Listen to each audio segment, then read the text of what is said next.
Welcome, everyone, to our latest episode of The Testing Room, where three of the gaming industry's best video game consultants who have never actually consulted on a video game bring you new topics each and every week. I'm Alex, a.k.a. The Gozfather. I'm Christian, a.k.a. Pseudo45. I'm Preston, a.k.a. Funkadelic Jedi. What was the head roll for when I got to my name, Christian? You just did the It wasn't to your name. It was to the each and every week. Because you have... first of all, it was a compliment. You have such a cadence going off it that I was just... It was always so negative. You're just jumping right to... You're like, what are you doing with my name? It's like, nothing, dude. Positivity. 3 weeks down. Yeah. That looks like 4. 3 weeks down. Hell yeah, brother. 13 to go. That's all I can do. I'm in like a permanent half thumbs up. Yeah. Better thumbs down, but 3 weeks down, boys. Tomorrow, I have my second PT of the week. I have 2 a week, and I think they're gonna ask me to start trying to flex it myself. Mm-hmm. I'm not allowed to hold it and flex because it adds more tension, but I guess I'm allowed to start trying to flex it tomorrow. Okay. Woo! Progress. Anyway. Yep. So we like to and just so you know, everybody's going to get an update all 16 of these weeks. I'm for it. Yeah. Yeah, well, with that, let's do what we do. Let's dive into Preston's comment corner. Yeah. We did get a comment, but before we do the comment... Was it you guys suck? Why are you still doing this podcast? For the most part, I leave those out. It's fine. The haters can hate, but I ain't getting on the show. All right, this episode is sponsored by Comic Headquarters. If you're looking for a trade paperback or hardcover, the guys over at Comic Headquarters can help. Even if they don't have what you're looking for, they'll offer to order in for you. Visit comichqstl.com today, where you can contact them and order that trade paperback or hardcover that you've been looking for. Or give them a call at 314-433-5449. Let them know that the testing room sent you, and you can get 10% off your order. If you're looking for great comics... Do you think if I... I said, do you think if I called Jake and said the testing room sent me, I would get a discount on that comic I want him to acquire for me? The discount. No? But what if I call anonymously, and it just happens to be a similar address? I wouldn't recommend it since you're saying it on here, but yeah. And you're like, the tester group sent me, and he's like, Alex, I know this is you. I have you on caller ID, Alex. It's okay. So. Also, can I say, Preston, I love the Al Capone inflection you put on it. You're like, man, Comic Headquarters. Yeah. Oldie New Yorker. My favorite this past week, it didn't come out this past week, but I get them later on because I have them sent them to me. But we got John Constantine's Hellblazer, Dead in America, Sandman. What are the chances? Who? Constantine. Alex, I don't... Now, you are more educated on comics than I am, so I'll ask you. And honestly... He's not British, so he doesn't know. And I trust you over anybody on this podcast for comics. So is he... I don't know the character. Is this person similar to Constantine, who I've heard of before? He's not a teen. He's an adult, Christian. Sorry. I was talking to Alex. I think he's referring to Constantine. In fact, I think if you were to go to the definitive version, right? If you really want to know how to say it, where would you go? You would go to the creator, the person you go to the person you trust most. You can't always trust creators, right? Yeah. And the person I think America trusts most is Keanu Reeves. True. And Keanu Reeves said Tyne and had his name as Tyne in the movie. Sure. And if you're gonna say my man is lying, then that's a whole other conversation. Either way, there is a reference to Keanu Reeves as John Constantine in here. There's a little homage to it where he says, be the best you can be, and there's a whole bunch of different Constantines. The audio must have been getting messed up, because now when you said it, I totally understood who you were talking about, but before it wasn't. So that's just what it does. I teach you things, and then it just processes it just a little bit later. You're a little slow. It's fine. It's okay. It just takes a little bit of process. No. Again, like I said, is that you actually said Constantine, which is what we wanted to hear. So. I don't think I said that. But either way. No way. You definitely did the second time? No. I'll be there right now. And also, check out the super sexy Superman cowboy cover.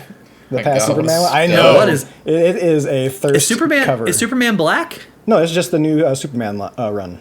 Like the non-action comics, just straight Superman. Yeah. He looks black, which is fine. I didn't know maybe they were doing a different... He's got a cowboy hat on. The sun's coming from that way. You know, I wonder because there's there's rumor, or I guess confirmed that they're still planning on doing Michael B. Jordan's Black Superman. So I don't know if maybe they were doing something that was going to tie into that, but yeah, whatever. I'm down for it.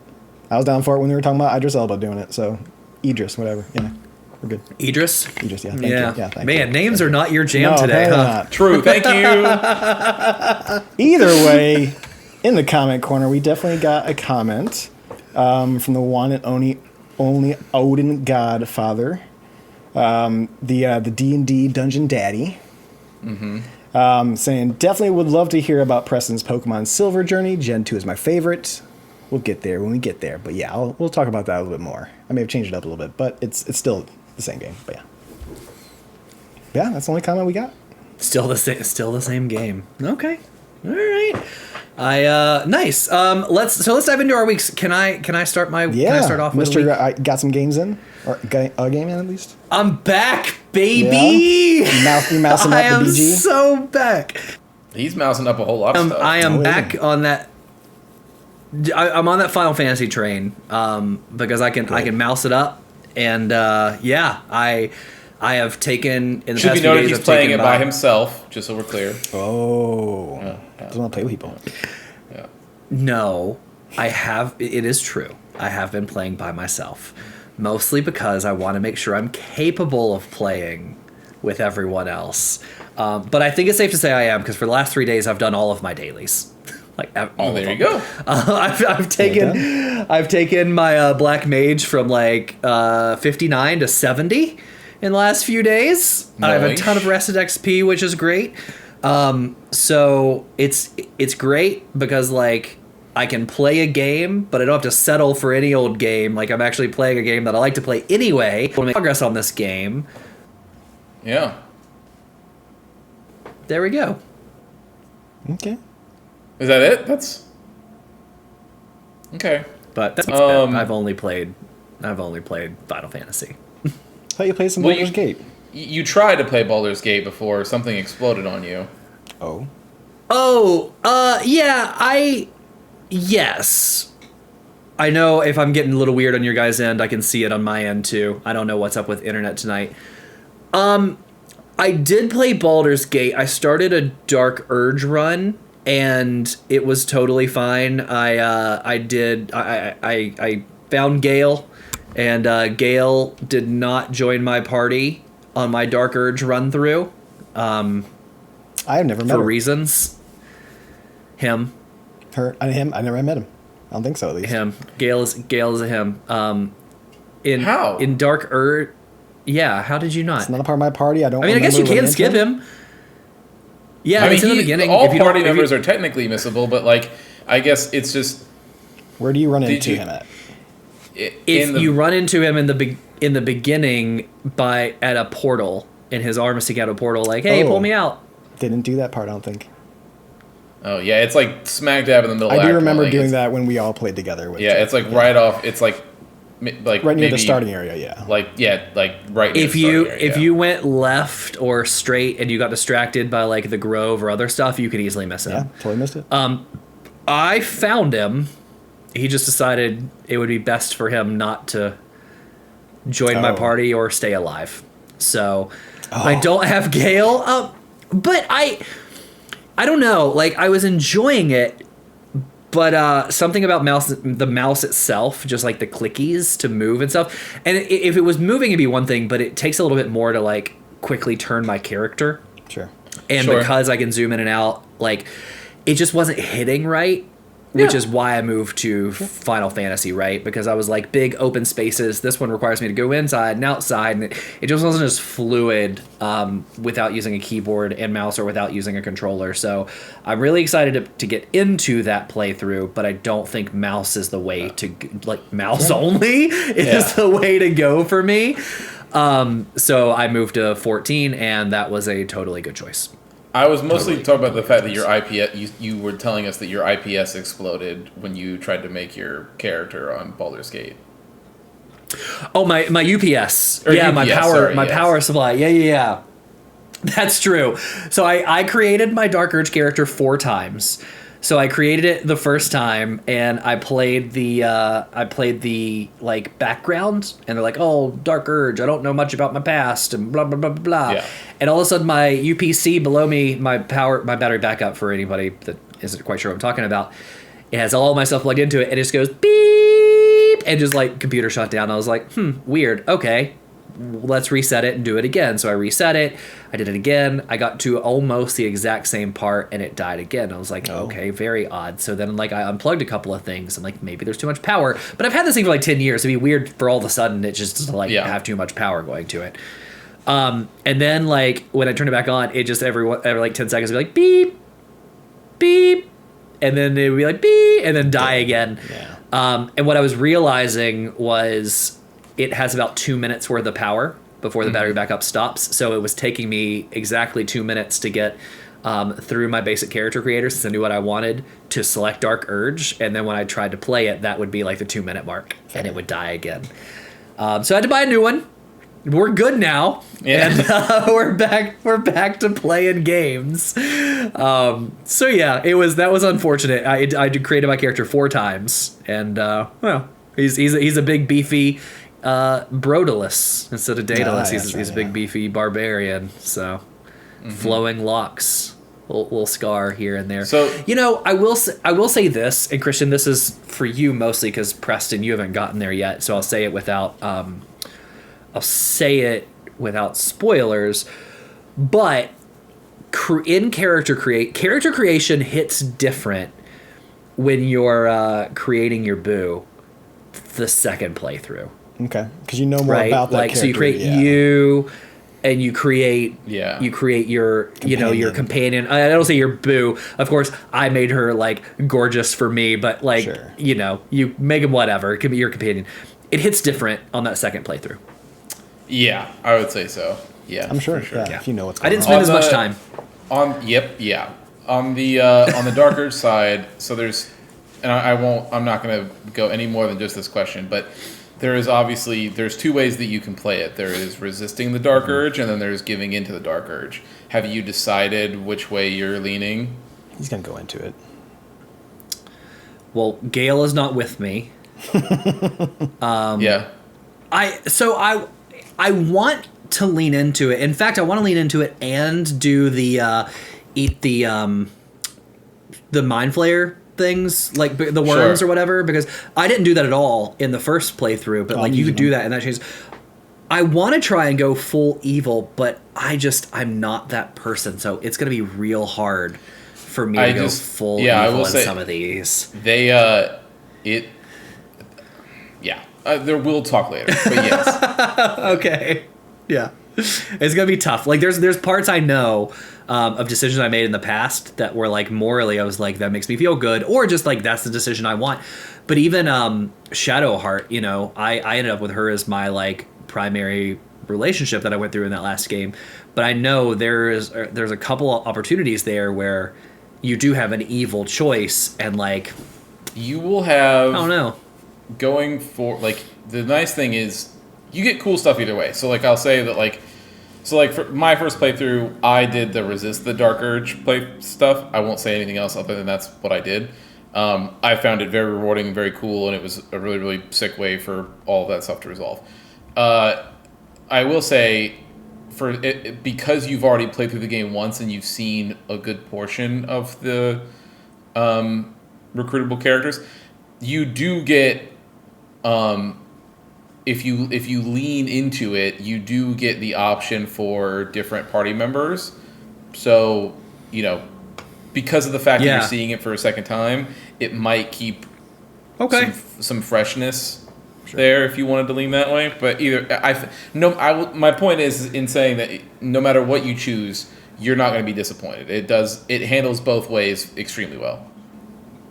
I think I'll just have to, like, if I'm going to lean evil, I'm just going to have to let Shadowheart go, and I'm going to have to go for Minthara, and, like, that's just going to be my evil boo, and we'll call it a day. That's a way to do it, yeah. That's what I played. I can go, because I think I definitely played less games than Preston, I'd have to imagine. Find out. I've only played one, so I know you played more than one. You're correct. Yeah. So You're in a slump, dude. He just focused on one game. And to be fair, he played 2 games, to be fair. Yes, technically I played 2 games. But my one game that I've played was I have played, and I'm definitely not in a slump. I have played a lot more hours than I want to talk about of Like a Dragon Infinite Wealth. You're I gonna forgot decide the game was every time even you learn a out. game. I've blocked it out of my head. I forgot it even came out. Obviously I'm not going to talk about any story specifics. 1, because it's so new, and 2, because obviously Alex, much like me, this whole franchise story, and he's obviously waiting to play it, so I'm not going to get into it at all. What I do want to talk about is things that are not story related. So, like, I came away from 7 thinking, like, you don't have to do anything. Just put this exactly how it is and give me a new story to do the story things that you're doing, and we're good. You just give me that game again, and I will be here. You don't have to do anything. And they didn't do that, and it's incredible. Like, they made improvements that I didn't know that I wanted them to make. Like, this time around, a lot of the combat is focused more on strategic, like, positioning and, like, setting up combos and chain things. Like, it's all still turn based, right? But, like, you are, as you go on and your characters get certain, like, bond moves, like, as you do like little, like, moments with them and stuff, and you fill that up. What happens is, like, now I've gotten to the point where I can chain, like, because Alex, you remember in 7, they would have the thing where you would attack somebody, and then if you knock down that enemy, it would be like, and Nanba follows up, and then he runs up and smacks him, and then you can keep going like that. So they added on to that by keeping that follow-up system, but then also having combo moves. So if you're standing near another character, you will double up. Like, you'll hit, and then they'll come over top of you and hit too. And then you can also get a follow-up from a third member that will come in, and you can do that. You can also, if I have an enemy in between me, I can knock them towards a party member, and then they will hit them and, like, knock them away, like, as part of it. And it's just all within that one turn, right? So it's like, mechanically, they've just thought of things that it's like, I never would have asked for this, but it makes it so that none of the battles start to feel, like, stale as the hours go on, right? Doing my typical, how Alex and I play these games, because we're a lot alike in this regard, the map scrape, right? So, like, I'm on chapter 10 of 14. However, I have only 6 side quests left according to the game, but they're not available to me yet. Like, they'll Not until you get later. further. So I've got all that. I've got 1 floor on both of the labyrinth dungeons left. So on both of those, I have 1 floor left. As soon as I hit the right level for that, I'll just go right in there and knock those out. I'm like 12 levels over whatever the story mission is that I'm on. And so, like, it's just, yeah. So, like, anyways, the only story related thing that I want to talk about is, and it's not, it won't be a spoiler, it's just that I think this game, more than any game that I've played, if it's not more than, it's equal to, similar to, like, the Trail series, where it's like, they should put, I know that no company wants to do this because it would probably mean that the game would sell less, like, overall, but, like, they really need to put on here, like, hey guys, you at the bare minimum need to play 7 before you play this game, but you really should look up a video of Yakuza 0 through 6. Like, just, like, you don't have to play them, right? Like, which they're never going to say that, but, like, I'm saying, like, you just be like, hey, you don't have to play them. We get it. That's a lot of game, right? That's, like, fucking, like, 200 hours worth of games there. So just watch a video of the story synopsis between 0 through 6, play 7, and then come right into 8, and you'll be good. Because, like, this game is unbelievably emotional. Like, it is so, like, they do the thing obviously that Yakuza games do, where like some of the side quests are really wacky and like, you know, just funny, and they put very serious characters in funny situations, and like there's a scene like, and this is totally anonymous, but it's like you know, like Kiryu and Ichiban playing volleyball together, and they've got like their back tattoos out, right? And like Kiryu has the fucking dragon god tattooed on his back, like the whole thing, and they're like setting up spikes and being like woohoo, and you're just like, it's really funny stuff, right?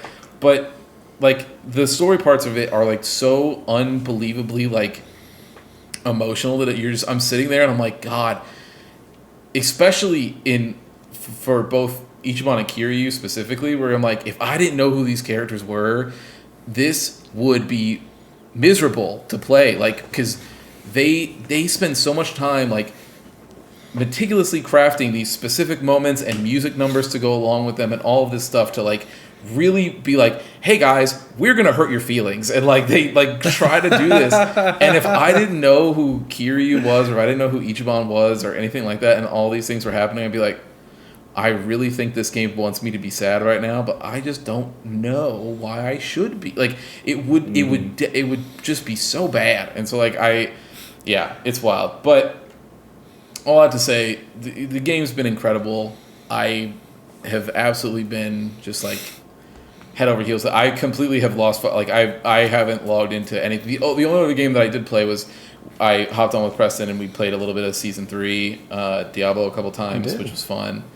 But legitimately, and that was like we did that for a couple hours, like 2 nights. But that was literally it. It's mostly just been heads down on Yakuza, and it's great, man.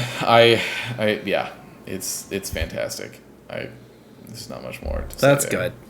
Yeah, That I expected no less, but I'm glad it's even better than you expected. Yeah, I know. You will get there. It's not going to go anywhere. You'll be fine. I know. But Just avoid spoilers. No.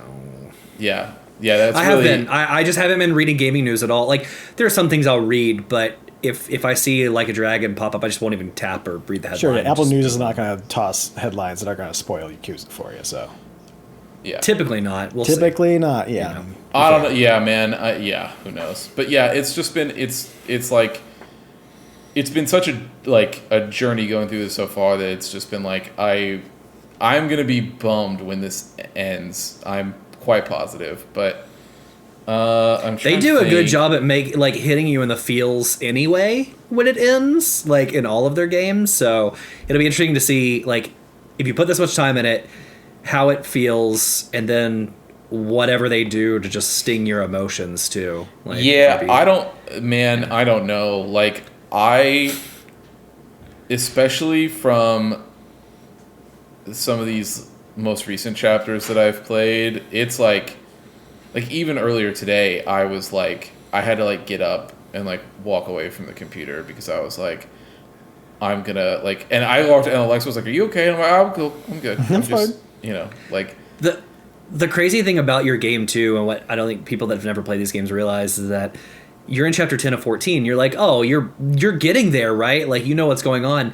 You don't, because in most of their games, like, they'll introduce new characters. They already do. Like in 7, they introduced new characters in the final tower of the game. You're just like, I mean, they're old characters that tie back into the series, but they're like, oh, they're here now, and you're just like, but what? Yeah, like, I mean, that game's been out for when Kiryu, Majima, and Seijima show up in 7, it's but it's like at the something. End, so you just have so much left of what could happen.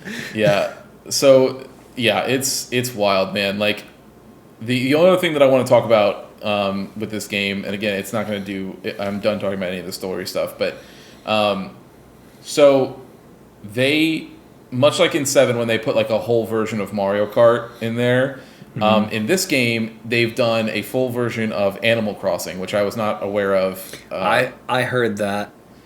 When I tell you that they have put in a better Animal Crossing than has ever existed... I mean, it is... So, what is the most annoying thing about Animal Crossing? It's the day system. It's the fact that you do certain things, and then you're like, okay, And now I physically have to wait till tomorrow for any of this stuff to refresh. And I get it. It's the point of the thing. It's like, oh, look, I'm doing daily tasks while I do my daily task. Like, blah, blah, blah, whatever, right? This game, they skip that part, and they're just like, no, man, if you want to spend 14 hours and just, like, really get after this, like, you can do it. And I'm like, bless you. And so I was like, that happens in Chapter 5, and I was like, it was weird. It is this weird thing where, like, massive story stuff was happening at the time, and then they introduced you to this, and I was like, okay, well, it obviously wants you to play through the tutorial, and it's like, okay, cool, you're done now. If you want, you can hang out. If not, you can get back to the story. But this is, like, for story, like, it's okay to go back now. And I was like, nah, I'm good. And the next 14 hours, I did that, and then I was sitting there, and I was like, when I got done, I got all, like, back into the world, and I started picking up the story stuff, and there was literally a moment of me being like, oh, fuck, right, this is, like, a serious thing had just happened right now before I went and did this. And I was just like, Jesus Christ, but I came in with, like, $700,000 more than I had when I left. And so I was like, there was a moment where one of these characters was like, it was like, we need $10,000 to be able to do something. And I was like, oh, okay, yeah. And then every character in the team was like, oh my God, how are we ever going to get this money? I was like, I got it. It's here.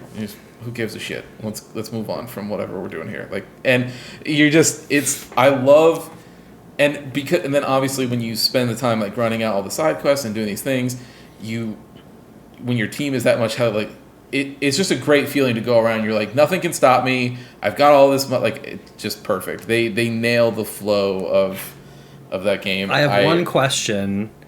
Do they address Ichiban confections? And is that a thing in this game?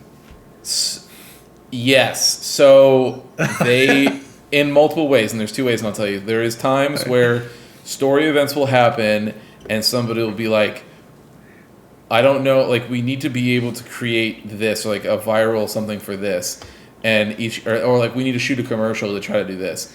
And Ichiban will say, like, I mean, I don't know if you guys know, but, a few years ago, I actually shot a commercial for a business that I ran, the Senbei business, Ichiban Senbei, and everyone was like, no shit? And he's like, yeah, man, yeah, that was me, and I did it. And everybody gets into, or early in the game, when you're in Japan, you're running around, there are characters on the street who will be like, oh my God, I just went to Ichiban Senbei, it's so good, blah, blah, blah. And you're like, man, this is, yeah. Okay.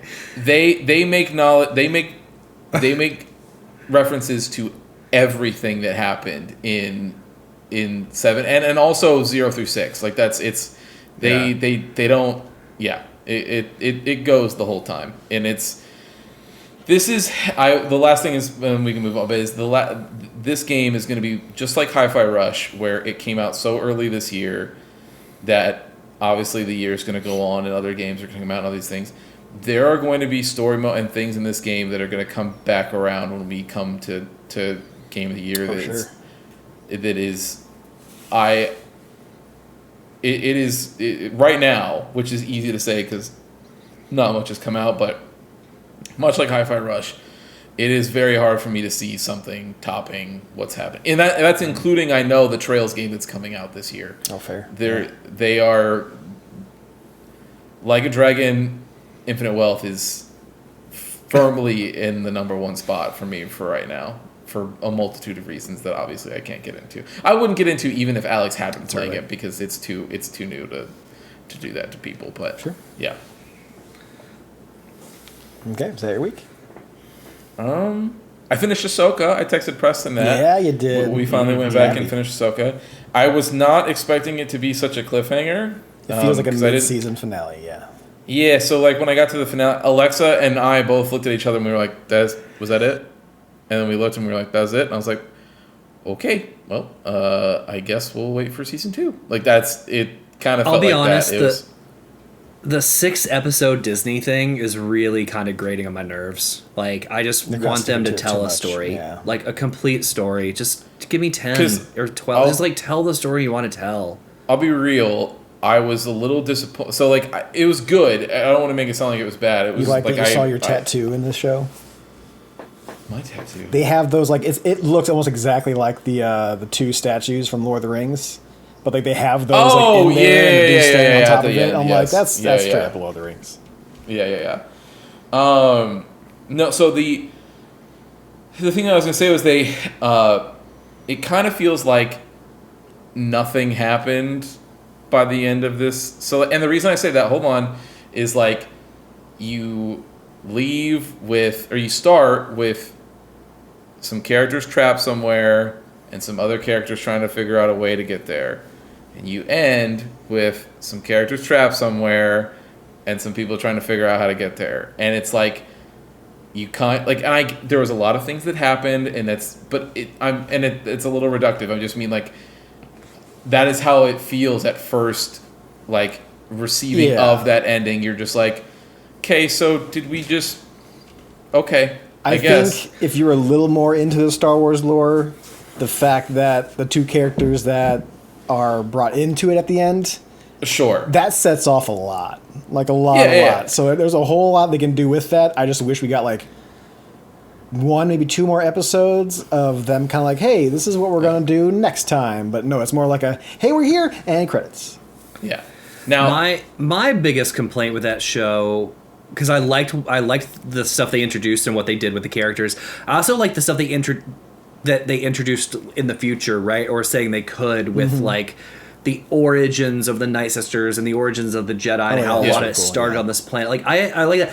My biggest issue was that I felt like they did Sabine dirty and made her an angsty teenager and used her as a scapegoat for why a lot of things happen versus like keeping up in the previous show where she's like pretty powerful and can I also say, so as somebody who's I've not seen any of that previous stuff, so I want to 100% agree with you.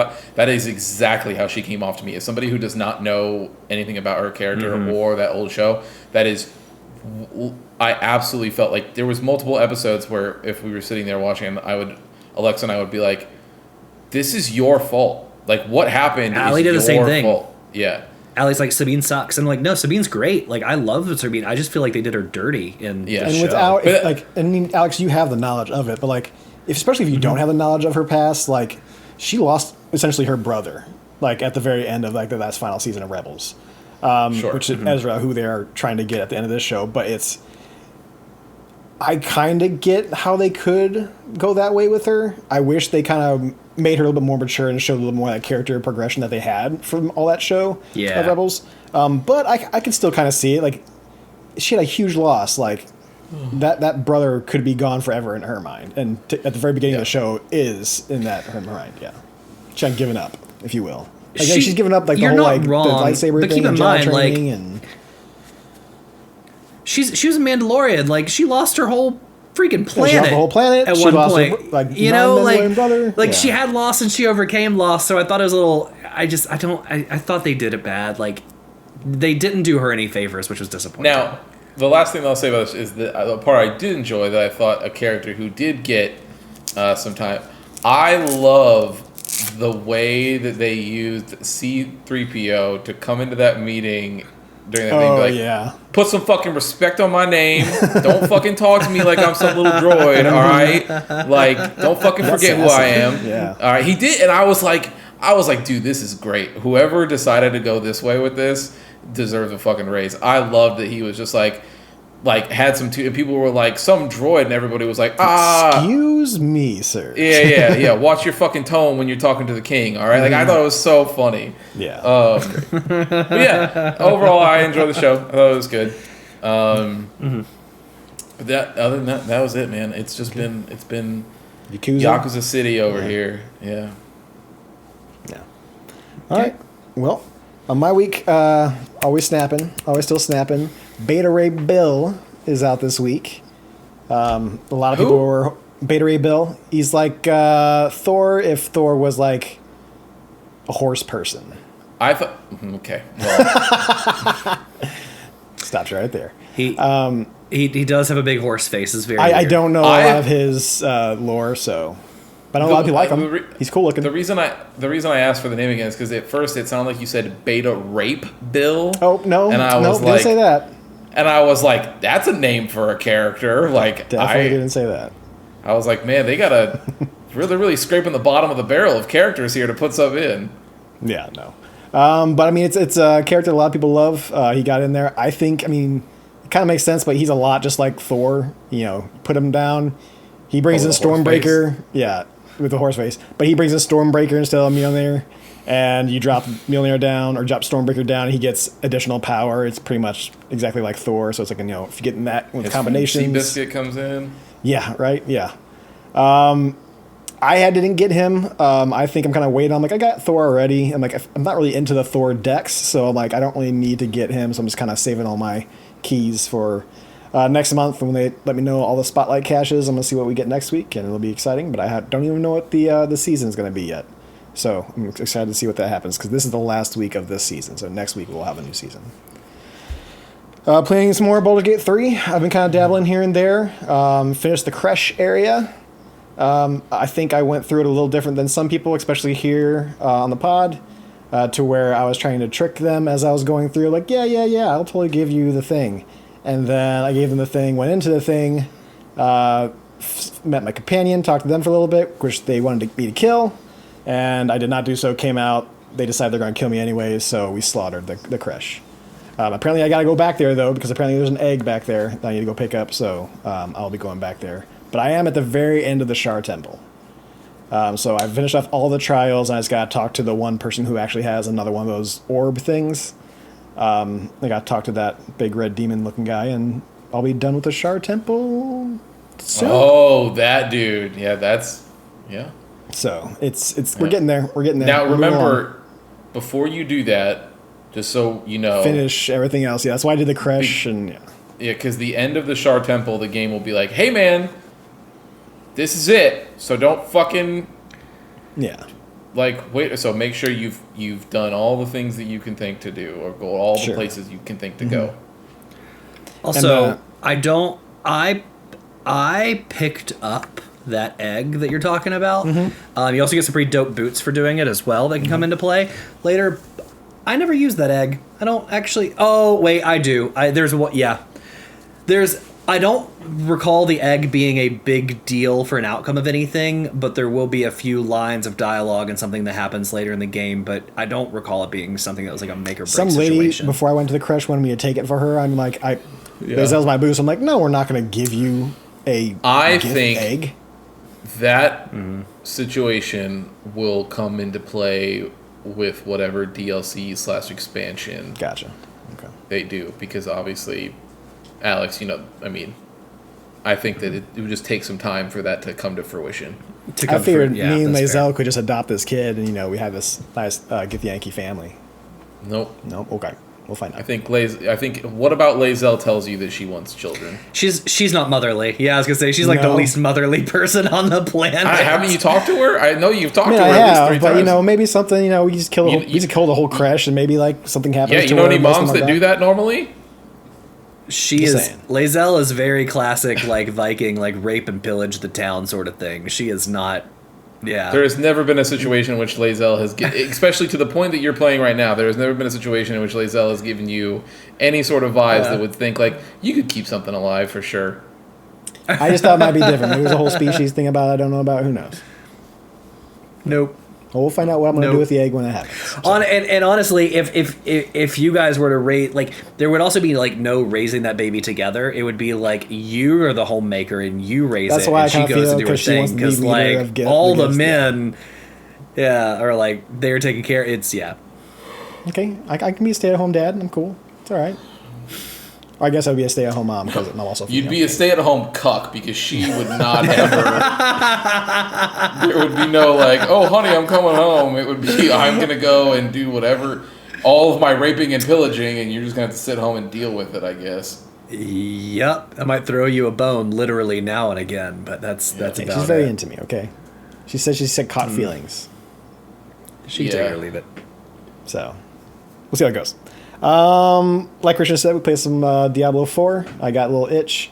I wanted to play something while listening to podcasts, so I got my Druid. I'm going Druid this season.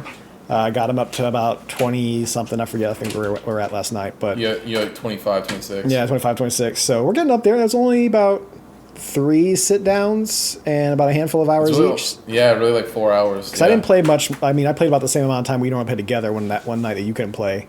But it's, I would say 7-8 hours, and I've gotten up to 25. So working my way up to that 50, so we can do some of the cool stuff. Yep. But yeah, and it's tomorrow. It's Persona 3 Reloaded. It's gonna be taking up a lot of my time when we get into that. So I'm just super excited. I'm ready for it tomorrow. Like, first thing I'm gonna do in the morning is get my breakfast, get my coffee, and then I'm jumping right into Persona 3 Reloaded. I'm gonna be playing that for most of the day. It's gonna be great. I'm excited. Poppy. I had to save a stink bug from Poppy because I did not want her killing that thing in this room. So You good? Yeah. there's another game I want to play that I'm not going to get to play for another 3 months. So cool. You're gonna have a lot to a couple JRPGs. I'm just going to catch up. I know. Persona 3 Reloaded is going to be wild. Like I said, I've stayed completely dark on it, but I did see somebody shared out videos of the UI during the last whatever presentation that happened recently, and God, does it look gorgeous! It looks better than Persona 5. It is the best UI I've ever seen in video games ever to date. But nobody's confirmed what the Persona transitions are going to. Is it going to be the same? Yeah. Oh yeah. Yep. The thing they changed is, which this has been sort of, I guess, a point of contention within the community, from what I understand. It doesn't really, but, so early on in Persona 3, to really sell the sort of oppressive tone of the game, where everything was just trying to feel the weight of everything on you. They had a system for their dungeon thing called the fatigue system, where it was it would basically provide hindrances the longer that you were in that space, and it was this risk reward sort of thing that you're right. They got rid of that in the remake, and people were not happy about it because they think that it takes away from the game's tone, because that they wanted and I see the argument. I absolutely do. Sure. I think that it's very clear what they're trying to do is just make it so that it'll just be like Persona 4 and 5, where when you go in, you just don't have the ability to they make some of the regen items basically non-existent in those dungeons, so that you don't have an option but to leave at certain points, because you won't be able to have any magic or anything going forward. So I think they're just doing it to keep it up with that. But I do understand people saying hey, this system was really important to the tone of the game, blah, blah, blah, whatever. But the videos that I've seen of that, it looks unbelievably gorgeous. Super ready. And it's on Game Pass Cloud, which means that I can play it up on that guy, and when I want to put a TV show or something like that on, or something else, or I'm somewhere else, put up on the cloud on my Steam Deck. It's gonna be good. It's gonna be really good. But it'll be, it's unfortunate that game won't be able to come out during Game of the Years, because it's a remake, and that can't happen. Yeah, because we never put remakes on our Game of the Year stuff. Not in the official list. Remember, it was a whole thing. It can be in your personal. It can be in your personal list. Yeah, that's why I have a personal. Yeah, I'm okay with that. Yeah. No, sure. You can't. There's no reason that I'm not getting into it. No, I'm not going to get hot on this. We already know the rules, so it's fine. We're not going to talk about it. Yeah, no, we don't need to. Lastly, like I told Jake, or like Jake asked, I am playing through Pokemon Silver, except I've started playing a little bit. I'm like, yeah, this is nice. I'm getting the nostalgia. I'm getting the member berries, at me. I'm like, I'm having fun with this. I'm like, you know what?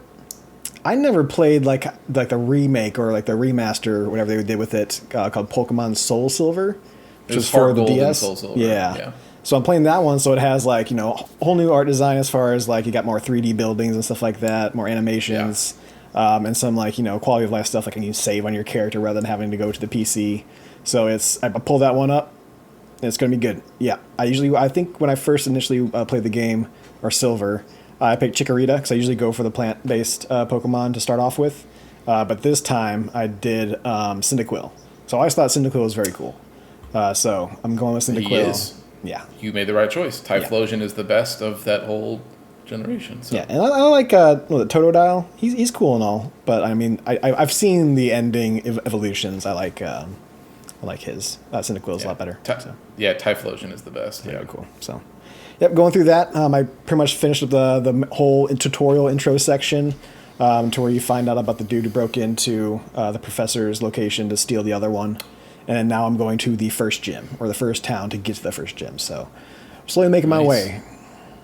It's gonna be one of those I just dabble here and there with. Same thing with Baldur's Gate, because like I said, Persona 3 is happening. That's gonna be my main vein for a while. But yeah, That's other than that, game too. I did watch one movie. I watched Self-Reliance. This is I'm blanking on his name. I think it's Jake Johnson, the gentleman from New Girl. Oh, yeah. He wrote Yep. I think he directed this one, but I definitely know he wrote this movie. But it's essentially, he's a man down his luck. He just got out of a relationship. He's kind of feeling, very secluded, staying at home kind of deal. And somebody just, Andy Samberg pulls up in a limo. He plays Andy Samberg, and he's got a message for him. And there's this whole weird dark web game show that happens to where people will hunt you down. And if you win the 30 days, I think it is, to where you don't die, then you get $1 million. And the whole thing is, the catch is that you have to be with somebody the entire time. As long as you're with somebody, no one can kill you. So they take him, who is secluded and doesn't have a whole lot of friends or anything like that. And he's like, oh, I got this. I can totally be around somebody all day. So he goes to his family, and he's like, hey, mom, sisters, we need to hang out for 30 days straight. You go to the bathroom, we lay down in bed, and they're like, are you fucking crazy? Why do you think this is real? What is wrong with you? And his whole plan is foiled, and now he's got to figure out what to do. And it's pretty funny. It's a good movie. If you got a little bit of time, it's an hour and 25 minutes. Super short movie. It's perfect just to put on and not have to total commitment with it. But it's good. It's good. I like it a lot. Nice. Allie watched that. Did she? Yeah. I have not seen it yet. I mean, she watched it without me. I don't know. I think New she watched it Girl's when I was funnier, recording the other day, but- which is a little upsetting, but That's okay. I know. But yeah, that's it. That's my week. Before we dive into a topic, I want to ask one thing, Sure. because it kind of goes into weeks and stuff too. Did anybody watch? So PlayStation had one of their state of plays watch it. yesterday. Yes. Did you guys watch all of it? I didn't get a chance to watch Yeah. all of it. I I watched watched a all couple of of it, things yeah. from it. That whole game of female ninja and space thing continues to look Starblade. good. Yeah, that looks good. There were a couple other things that I saw that I've seen in the past. Is cool, that looks good. The one thing that stood out to me though, did you guys catch the 7-minute Death Stranding 2? Yeah. Game's getting Yeah. fucking wild, dude. Wild's a word. Yeah. Yeah. So I guess that's what I want to know. Christian, you've talked about it before. You want to go back and finish it. I just want to go back and play it, period, because I actually own it through the Epic Game Store because it was one of their free games last year. Okay. So I actually got it as part of that. Really quick. And Before I answer your question, I just want to sell at home how weird it got. This is one of the best takes that I saw on this after the thing. It was playing Death Stranding 2 on edibles is going to be insane. Imagine trying to DoorDash Funko Pops for Jimmy Kimmel, and then George Miller pops up to be like, Sam, watch out for the time aids. It's gotta be a weird game. The first one was weird, but this one looks even weirder. yeah, so the first one was weird, and the first one, here's the thing I'll say about Kojima, generally. When he does this futuristic horror stuff, he does it unlike anybody else in a really interesting way. I may not know why you're wearing a baby on your front, but it looks interesting. I may not know why some of the characters look the way they do, but it seems interesting. And in this trailer, the little masks that were hands, Yeah, that one also were actress has the almost hand mask. sentient, right? But it's sentient, Yeah. right? And so you do things in an interesting way, but then you tie that in with one dude that pops up out of this robot with this death mask on. You're he looks dope, and all of a sudden he pulls That was a Troy Dante Baker, where he's I think. shooting lightning out of his guitar that turns into a blade, and you're just what is this? So what is going on? This It's Kojima's and not to imagination.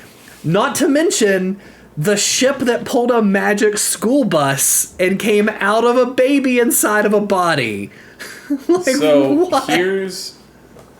this is my commitment that I'm going to make on this, because I love seeing this reaction to Kojima's stuff because he's obviously a goofball, but Okay. the way you're describing some of this, where you're like, what the fuck is going on here?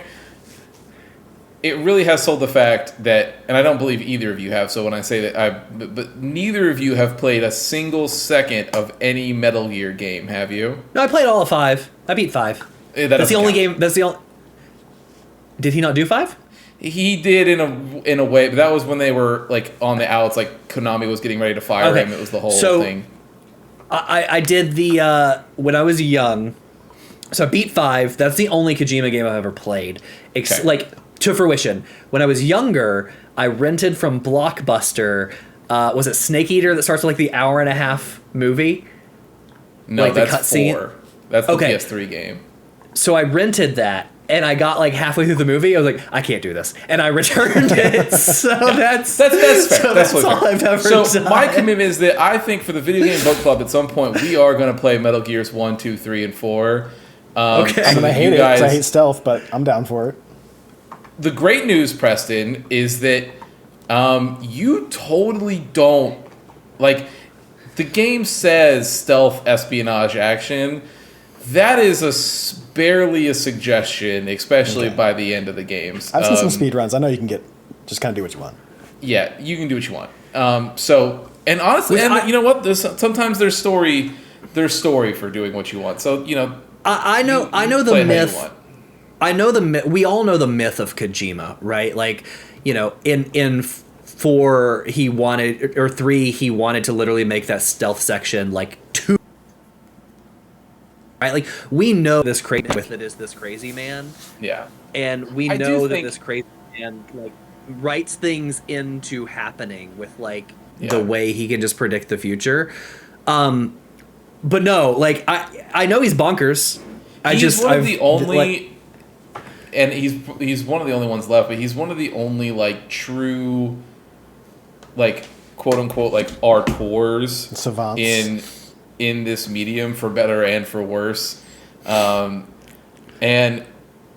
yeah, I like, there's a lot of times where I'm like, God, nobody else could get away with doing something this fucking stupid. But then I'm like, there's other things that he does that I'm like, that was real good. You nailed it. I don't know how you did it, but you nailed it. Like, there's even in that same scene with the guitar, like he shot lightning out of the guitar, and I literally like rolled my eyes and said, "This is stupid." Like it was goofy, so it was funny, but I was like, "This is stupid." But then when the guy gets in close, he all of a sudden turns the guitar into a blade, and they have this like samurai fight. I'm like, "Okay, that's really cool." So like even in the same scene, he walks like, this that is fucking line. dumb, and then he's one of the only ones in video games, and so like for that fact alone, like I always want his games and his visions to exist because they're genuinely interesting. Even the ones that I don't think work very well. They're genuinely interesting, but yeah, I don't know. But to your larger the thing that kills me about him too is like the on the noseness of him sometimes. Of like they're like, we've changed the name of this. We're Drawbridge this time. We're just like, okay. I know. There's like, God, dude, it's every fucking there's so many things in Metal Gear that come down to them talking about like his commentary on the war economy and the future and all this other shit, and you're just like, when sometimes when something will happen and the characters will talk about like war or whatever, you're just like, you can almost say it right before the character says it because you can feel it coming and building up, and you're just like, yeah, that's what I figured. Like but like I said, for better or for worse, he's one of the only ones in video games. I will play Death Stranding this year because I want to play it now. I just saw that and I was like, this is bonkers. And I know Christian didn't finish it, and he's mentioned going back and playing it. I was like, so when I downloaded Alan Wake, it popped up and I was like, oh, I forgot. Like I got that like a year or two ago, and they're free games over the holidays. Like I'll play that this year. But then I saw the trailer and I was like, man, only this man can get away with the stuff he does. Only this man could do a game where you're literally about stopping the nukes and saving the world, and in the same thing create a character that is completely naked, and the reason being she has to like breathe through her skin. Yeah, it's dude, and there's other it's so. And another guy who apparently can, I guess, make and keeps getting away with it is Ken Levine making another BioShock. Yeah, to no surprise to anybody. He just clearly was like, yeah, I told everybody that I was done making BioShock games, and that's why I left 2K, and so I left to make my own BioShock game. I think what happened was he wanted to make... I mean, like, I've read the stories, right? And it's been detailed in a couple of those gaming books, like Press Play and other stuff, that really happened is this was his idea for BioShock 3, and they said, no, we don't want to go to space. And he's like, well, I'm done making BioShock games then. And he left, and he started his own studio. He goes, I'll show you. Yeah. I'm going to make it anyway. Like, yeah, because that's what you made. What I want to know is what societal problem is he going to both sides in this one? Because it's a good question. It's a good question because like when he had caught like he had other stuff to go off of. He went off of Ayn Rand and like the economy, right? But then like when he had his own free reign, he went with like racism and slavery, right? Like he was really creative when he had something to go off of, but it was him. He's like, so my thing is slavery. So my thing is like. On the list of things that, and this is just my personal opinion, on the list of things that I would say you should never both sides, slavery is definitely top 3, and it's probably not 3, and it's definitely not 2. So I want to know what he has in store for this one to say, this is like, how do you possibly top that? I have an idea. They show like influencer stuff there, so is it gonna be like cancel culture? Is it gonna be like privacy, stuff like that? To where like, is everyone gonna be on camera? And the tagline is like fix your mistake or something. I think he is literally gonna both sides, either politics or religion. And he kind of did the religion with the slavery and the DLC stuff and the end of Infinite. So I think he's somehow gonna both sides like politics is what's going to happen. See, that's not as good as but it goes into what Preston was saying, like the cancel culture. I mean, it is and it's not, right? If you're both siding the argument of like, let's be xenophobic and let's like not believe things are true and let's like be cultish for one person, then it is as bad, right? But I don't know if it's as bad. It's like him both sizing the Palestine issue. Man, speaking of the thing is I found the story. I don't know if you guys saw the story. Did you see that Neil Druckmann came out and said that The Last of Us 2 came about because of the Israel-Palestine conflict? Jesus. No. What? Well, okay, so question. I did not see that, but my question is, but what stance was he taking when he said it?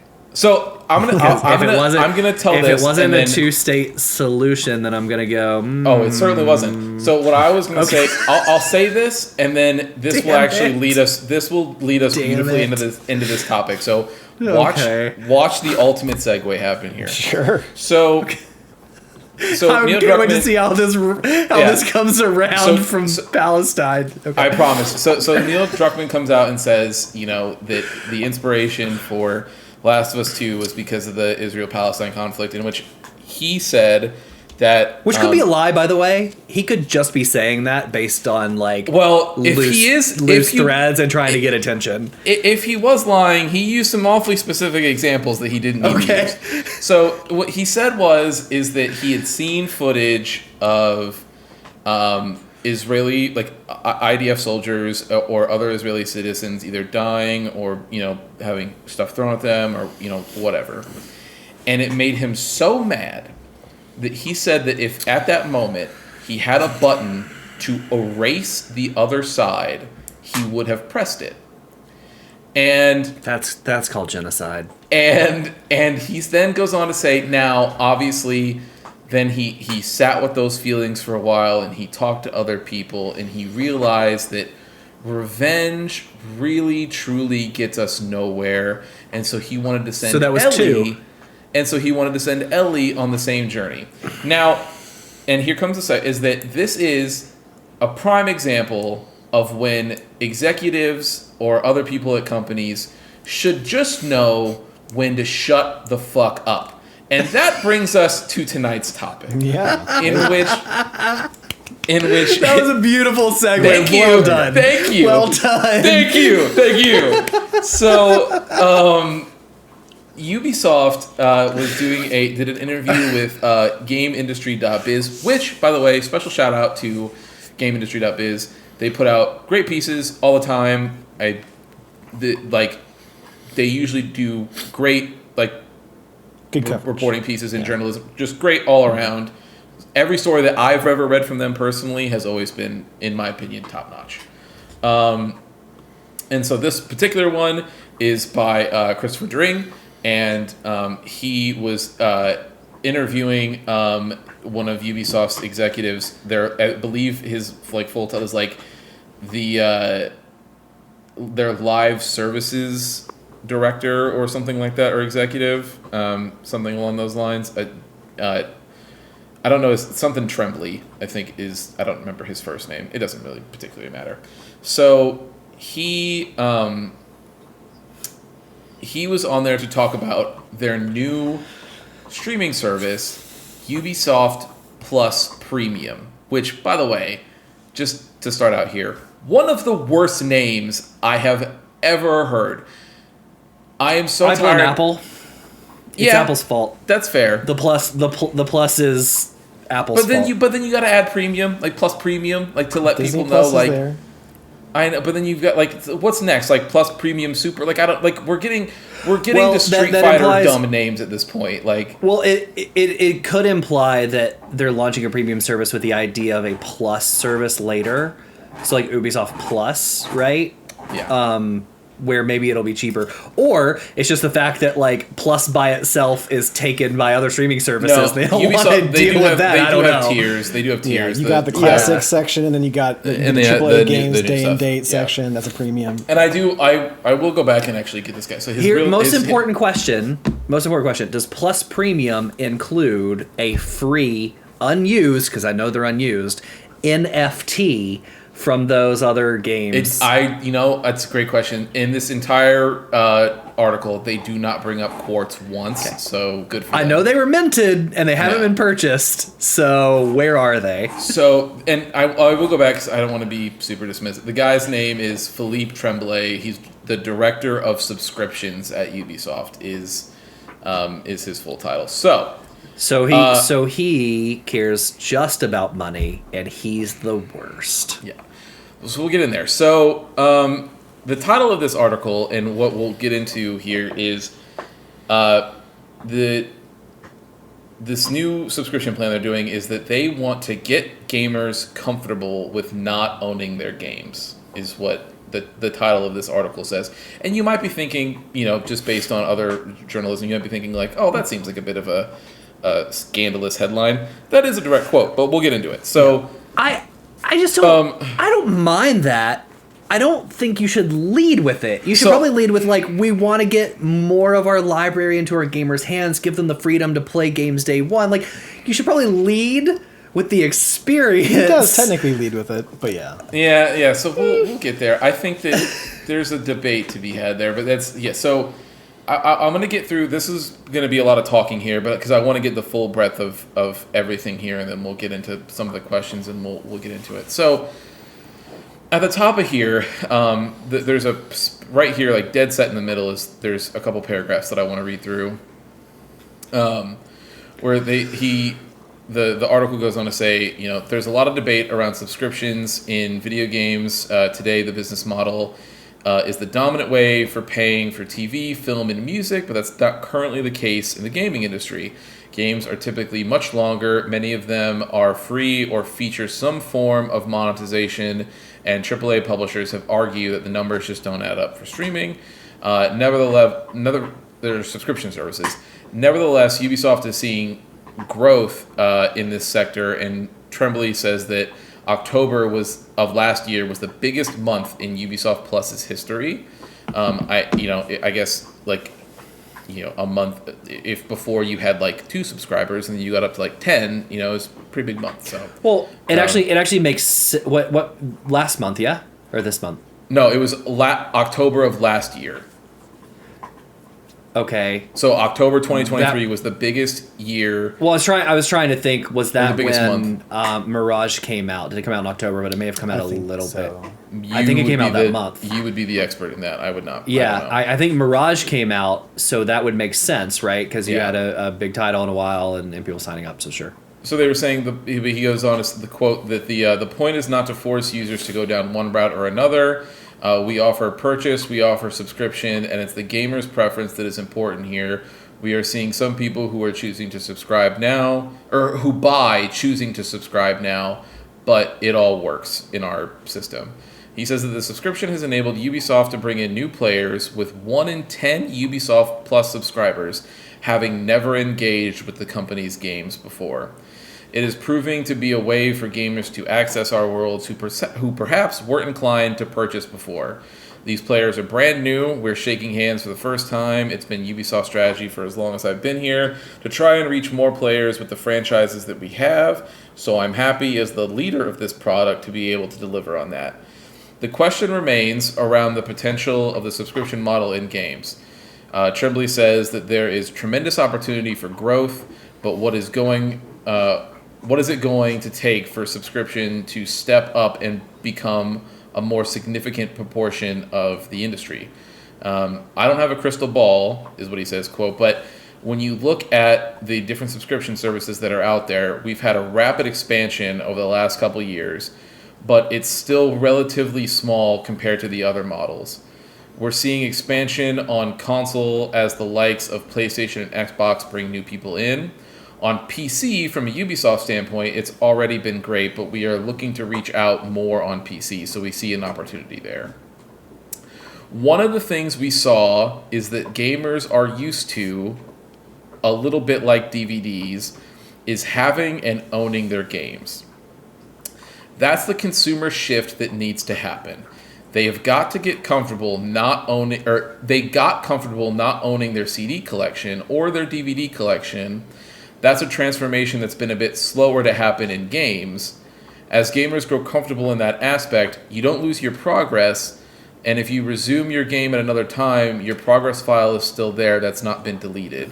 You don't lose what you've built in the game or engagement with the game, so it's all about feeling comfortable with not owning it for those other reasons. I still have 2 boxes of DVDs. I definitely understand the gamer's perspective with that. But as people embrace the model, or this new model, they will see that these games will exist, the service will continue, and you'll be able to access them when you feel like it, and that should be reassuring. Streaming is also a thing that works really well with subscriptions. So you pay when you need it as opposed to paying all the time. Streaming is a distribution method that appears to lend itself... This is not quoted, this is part of the article still. Streaming is a distribution method that appears to lend itself to the subscription model, although currently it remains a very niche corner of the gaming business. Our favorite CEO... Because we don't have an infrastructure. We don't have the... whatever. Our favorite Ubisoft CEO, Yves Guillemot, told GI in June that Ubisoft believes in streaming, but that it needs time. It's getting there, just not as fast as we thought. When you are in a good city with good internet, it's fantastic, but that's not the case for everybody. Is it though? Ask Google. Like, how good is it? Even when you have gig. The NVIDIA experience, for example, is fantastic, but we thought it would go faster. We've learned a lot by working with these services, and we're using that experience to enhance what we're doing. The rest of the article is going on to talk about their future plans, where they're talking about how they're going to be adding the Blizzard games that they just recently purchased and all the other shit, because they have streaming rights to those and blah, blah, blah, blah. He acknowledges further in that article, too, which pisses me off, that subscription fatigue is real. Yeah, like he's like I have teenagers and it's hard for me to keep track of everything, but like it also doesn't matter to you because you're a multimillionaire. Like your salary is hundreds of thousands of dollars, right? Yeah. So what he says was subscription fatigue is part of the consumer reality. I'll read the full thing. There are those in the industry that feel streaming and subscriptions hold the keys to unlocking new players and will become significant ways for gamers to access and play and pay for their games in the future. Yet there are already talks of subscription fatigue across all media, not just games, and that's something that Tremblay acknowledges is a challenge for him. subscription fatigue is part of the quote. Subscription fatigue is part of the consumer reality, and I'm a dad with teenagers. It's difficult to keep up with what you're subscribing to and where, and that's part of the challenge we have as a subscription service, but we're going to embrace that challenge. And then it says, despite this, we see that in terms of consumer behavior, there's a lot of growth for us, but also the subscription business is a monthly business for us. We're asking for a low commitment for gamers. We welcome them whether they want to stay a month or multiple months. So, before we even get into your question, can I just say my biggest issue already with this? And I actually, it's funny because I think I told you when you sent this, I was going to send it to our group because I had read it like the day before. And I had saw it, and I was like, you know what? I don't even want this firestorm. Like, I'm not even going to worry about it. So I didn't, and then you sent it. The thing that bothers me right off the bat is that you can tell the type of CEO he is and the type of person he is because everything in this article is them, the gamers need to. There is no acknowledging that he exists within this community, right? So, like, unlike other game developers and game designers who are like who run a more consumer friendly business, whether it's a company like Valve or whether it's a game like 14 or whatever. Even CD Projekt, to an extent of like acknowledging mistakes and trying to be good, right?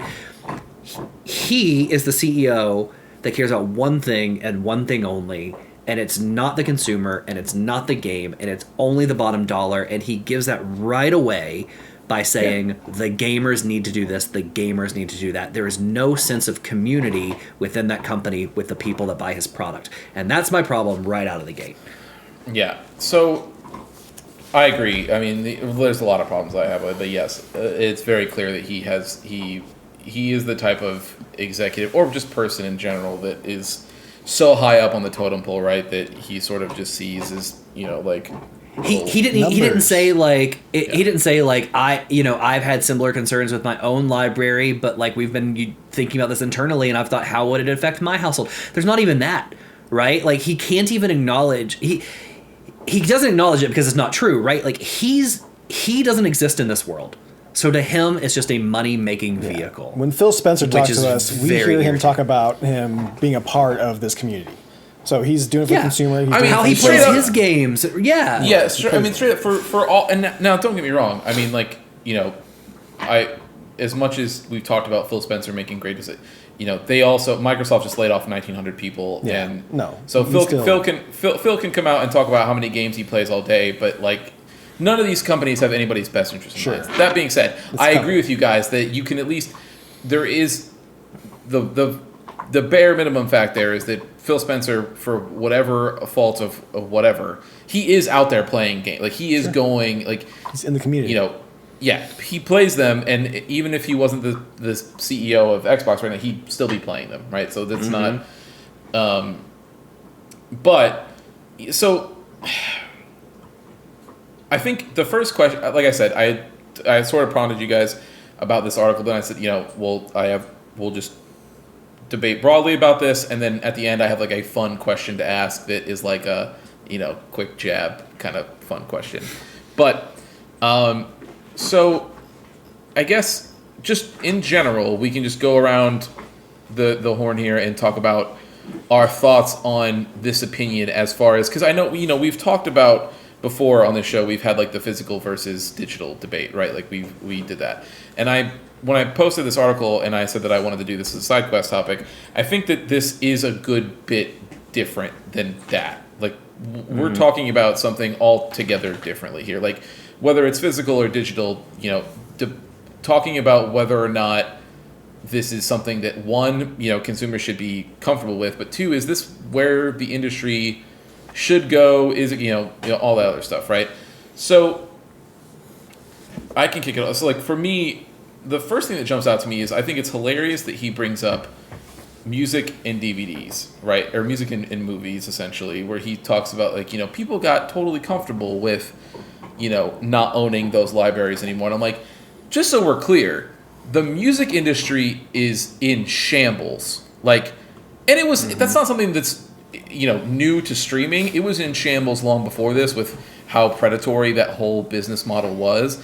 But streaming and not owning your music has not made that any better. And if anything, we've seen in more recent years artists specifically fighting tooth and nail to own their music now and not have it from these companies. I mean, obviously the most famous one is arguably the biggest pop star in the world right now with Taylor Swift re-releasing her her versions of those songs that she released a long time ago, that now she's now the owner of, right? But a lot of artists have been fighting for that, and other people were following suit with her right after that, right? Like it's a huge push, and I think on the movie side, he even talks about subscription fatigue, but he doesn't. I don't think that I know he says that as part of like a look, hello, how you do, fellow kids, but truly, like, people are done with this whole particular model. Like,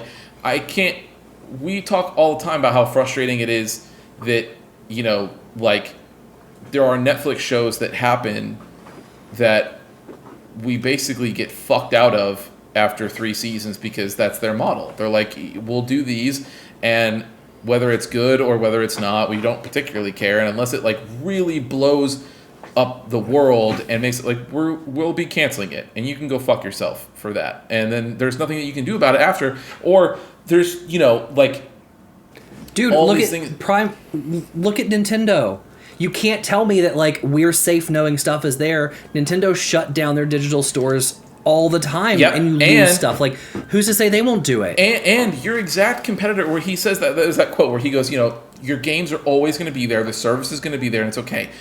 You are looking at a group of consumers that literally, not just last year or 2 years, was dealing with the Stadia fallout of. Now, did Google refund those people? Sure, they did it, and I think we've all been very clear about the fact that the only reason that those got refunded is because it was such pennies for Google to do it, because there were so few subscribers that it meant nothing to them to refund it. It didn't fucking matter. But mark my words, if there was as many Google Stadia owners as there is Game Pass subscribers, Google would have told everybody to go fuck it themselves. There is no shot they would have refunded all those people, because it'd have been way too much fucking money. But that's kind of my thing, is that you're looking people dead in the face and telling people that they need to get ready to, or they need to be comfortable with this new model, because that's the way that we need to go for us to make more money. And to your point, Alex, he's not being shy about it. He's saying, like, this is what we need to make the most profit, so you guys have to get on board, because otherwise we just won't do it. And to that, I would say you should leave then. I'm okay with it, as good as apparently this new Prince of Persia game is. I'm okay with never playing one of your games again, you fucking dork. You dangling that in front of me, like, dude, you'll never be able to play fucking Rayman again, is like, okay, I guess not. I mean, except for my physical copies that I have, but whatever, I guess. Like, this notion that the music and movie industries are in such healthy places now because of subscriptions and streaming is the most, like, ass backwards thing that I think I've ever seen somebody talk. And they try to say with a straight face, being like, guys, look at how good it is over there. You should come, like, you should be happy to see it come over here. It's like, it's hell. Nobody wants this. Like, and it also, like, the other thing that annoys me is you're talking about an industry that's one of the most volatile industries out there. Like, music industries, maybe music in the past, not anymore, because this kind of happened years ago, but like movie industries, they don't acquire companies the way that the game, and companies don't come and go the way that gaming companies do. Gaming companies start up and fail all the time. And COVID put tons out of business. And there's smaller startups that don't make it, or make one game and never make it again. And on top of that, we're in a time where gaming companies are being bought by other bigger ones. So you're telling me you need to do this to make money, otherwise you're not going to survive. But you're telling me, but if you do this, we'll be around forever. But you can't promise that, because you could be bought up tomorrow if somebody comes to your boss, like Sony or Xbox, and says, we want you exclusive to us, here's a pile of cash, right? And we already know you're talking from a company that had to beg to not be bought out the last time. So, like, you're in an industry that's way too volatile for you to be like, oh, well, this is the way it's gonna go. You're totally safe. Like, you'll love this stuff. It's always there. You can't say any of that because in the last couple of years, we've seen companies come, companies go. We've seen this exact service from another company come and it go. And like, you're just making promises for money now. Not to mention, I just had to look this up because I didn't know. Their service is $18 a month. Yeah. It's more expensive. That's like more expensive most. than Game Pass. Yeah. And it's like as expensive as Sony. Like, for what? You're not even a whole platform. Prince of Persia, man. Assassin's Creed, buddy, day and date. And Rainbow Six. And Prime what's the Far other Cry? one? Far Cry, thank you. Yeah. Far Cry. It feels so gross for a money person to come out and say, this is what we need to do to make money. Pitching an idea that's not consumer focused and making promises to the consumer that we all know you're not qualified to make today. But, and to be fair, I don't think anybody is qualified to make it. I think, like, you know, even, like, for instance, obviously the three of us, especially with, you know, owning a Steam Deck, like, we own a shit ton of Steam games between the three of us. Sure. Probably more, like, a lot, right? And Gabe Newell has said very clearly, like, as long as I'm alive, nobody has to worry about Steam going anywhere. And Sure. I have made special concessions so that when I'm not around anymore, a button like there's a solution in the background that will allow you to still have access to your purchases, but for as long as I'm alive, you don't need to worry about it after that. But even he says, after that though, it's kind of fucking anybody's guess. Like, I can only guarantee it while I'm still here. Right? Yep. Which is but I think that is probably the farthest you can take that statement. Like, even somebody as big as Apple, as big as Microsoft, as big as Sony, whatever, like, all these companies, you cannot promise anything. Like, Game Pass and all that other stuff and their whole thing and all those digital libraries, like, it's all well and good and that's, you know, fucking fantastic, but there's already been examples on those platforms of games getting removed, right? Like, Game look at Pass the of all fucking time. Look at PT, right? PT was a digital game that came out on PlayStation, and then when Konami got out of the games business and they wanted to go scorched earth on all of Kojima's bullshit, they fucking erased it from the earth. And there, today, you can go on eBay to buy PS4s with PT still installed for $1,300, $1,400, an insane amount of money, because there's physically no other way to get that thing. Like, it's locked to that time. And to your point, Alex, Nintendo does it all the fucking time. They erase stores. The 3DS store, they're already going to shut down. They've shut down the Wii store. They shut down the Wii U store. Like, they're, you know, and had one person not went, and obviously they were motivated by content and all that other stuff, but had one person not went and bought every single game that was on the Wii U shop, we would have lost those forever. Some of those games would have been gone forever. There would have been nothing that anybody could do. And so it's wild to me that the guy, he's like trying to be like, guys, there's no fear. Everything that you buy will always be here. You'll always have access to your games. When there's time and time again, over the last fucking 10 years of this digital sort of boom that we've seen in the gaming space, we've seen games get ethered all the fucking time. And to then you add on the subscription part of it, where you're like, you guys, it's so great that fucking your games and your saves will follow you everywhere. It's like cloud saves have existed since these the internet got introduced to consoles. Like, what the fuck are you talking about? Like, please spare me this whole fucking thing. Like, it's you've somehow invented cloud saves or some shit, like, as a selling point to subscriptions. I don't give a shit. That has been around forever. And also, so I would have that without the whole subscription model. But you trying to sit there and convince me, like, that I'm going to love it as much as I love Netflix. And it's like, I fucking hate Netflix. I hate all of these subscriptions that I pay for. I hate the fact that Netflix has raised their price 3 times in 2 years. I hate the fact that Hulu has done the same. Yep. I just dropped DirecTV service for YouTube TV because it saved me $40. Yeah. Because DirecTV has raised their service. Like, and what happens when they're all subscription?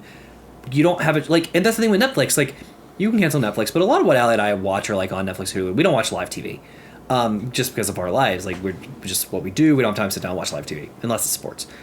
So like, I'm kind of stuck with it. I hate it. I'm stuck with it. Yeah. Right? Like, now I will fight back by dropping down price plans or whatever.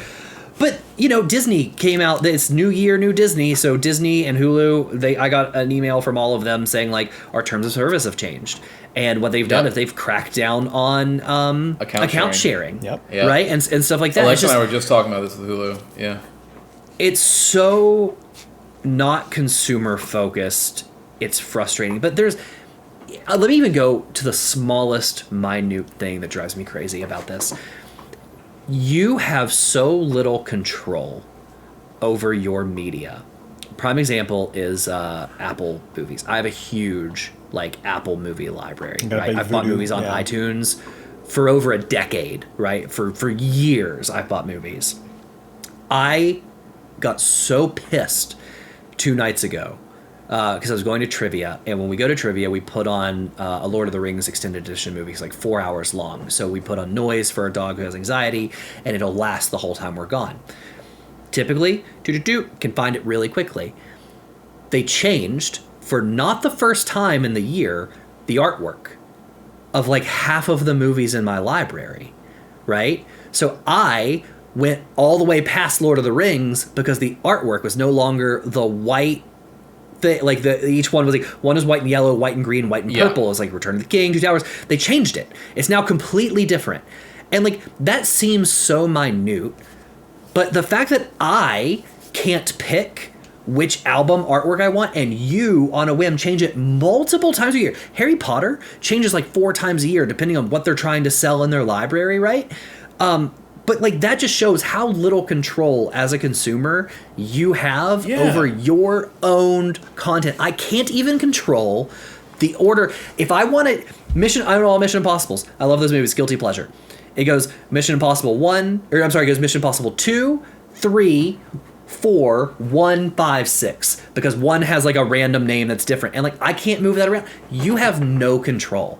So don't tell me that like you'll like it better. It's better for you. It's not, because you could flick a switch tomorrow. It's gone. You can get bought out. You can decide you want to host that server. You can decide that like, I don't know, whatever happens, or maybe you go bankrupt and Xbox quits making Xboxes. Like, where do those games go now if my Xbox dies? Yeah, well, and I can't get it. Like, it just, there's so many things. Even to your point, right, where you were saying, like, if they move, because it's very clear that they want to move only to the subscription only model. They want to get, if they have the option, because they don't have to make physical media. How much does that save a year? Well, what I mean is they will, because right now their service allows you, it's much like Game Pass, where you can play it and then you can buy it for a discount later, right? Similar to how, you know, like when for GameFly, like what you do with GameFly Press, where they let you rent it and then you can decide to buy it if you want it afterwards. Now, at least in that case, you get a physical fucking disc at the end of it, but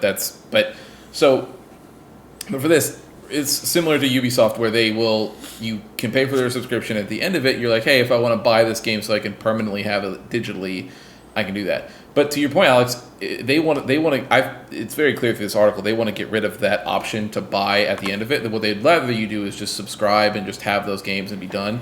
But then they could, just up and decide that, one day, like, hey, you know what, for whatever reason, we don't feel like dealing with the licensing issues with Prince of Persia Warrior Within and having that stupid Godsmack song across it the entire time. So we'll just get it out of the library. Or even worse, we'll replace it with like a fucking, royalty-free version of a song or whatever, and we'll put that in there so that we don't have to deal with it. And then the only way that somebody would ever be able to experience that, not that you need to go listen to I Stand Alone by Godsmack 100 times, but like, the only way you could experience that is by finding a PS2 or an Xbox copy of that game.